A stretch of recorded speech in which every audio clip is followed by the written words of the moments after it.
Hi there. Thank you for joining us for this week's Pause Devotional.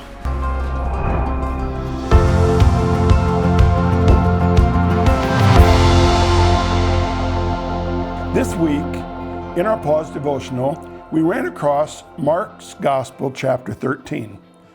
I want to read some verses and then share a little bit of my heart with you from this passage. Mark 13, verse 35.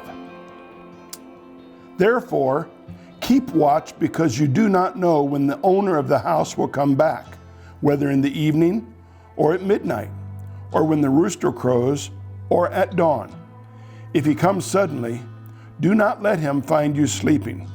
What I say to you, I say to everyone, watch. As a boy growing up, I was watching for Jesus to come back. That was probably fueled by the fact that every Sunday, weekly, we would be singing songs about the return of Jesus. Such songs as, "We Shall See the King," or "He's Coming Soon," or "When We All Get to Heaven," or my favorite, "Oh, I Want to See Him." That was page 58 in the Foursquare hymnal. Well, those are the kinds of things that as a young boy were fueling my imagination about the return of Jesus Christ. Which, by the way, is not just a figment of someone's imagination. It is a fact. Acts chapter 1, verse 10 tells us that when Jesus ascended from the Mount of Olives, that there was appearing then angels who spoke to his disciples and said to them, "In the same manner that you've seen him leave, you will see him come again." So the return of Jesus is a very real fact, and it's something that all of us ought to be looking forward to. But in this passage, Jesus is talking to his followers, and he's describing the kinds of things that would be taking place in the intervening years between his first coming and his second coming. And he paints a story, a picture, if you will, of a man who has property and owns a home and a business, and he's going on a journey, and he's going to leave his servants in charge and leave them with a job to do. And as he's departing, he appoints one of them to be a doorkeeper, and his job is to watch.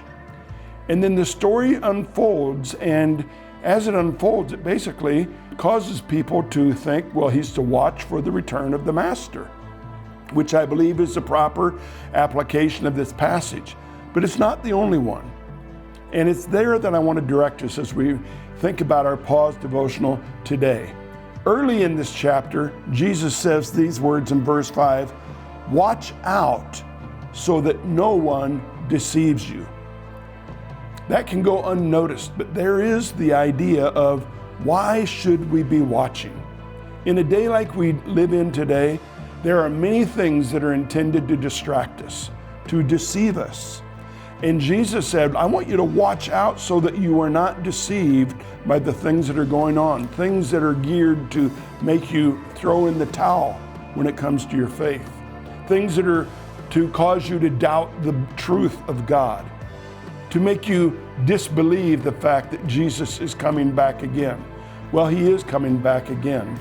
And there's so many distractions, so many deceptions that are intended to turn us away from believing and holding on to that truth. So Jesus said, in the intervening time between when I came the first time and when I'm coming the second time, be watching out for these things that will deceive you, because there are many things that will. Well, loved one, I want to just say to you that no matter where you're at in your walk with Jesus, there's one thing that's true. He is coming again.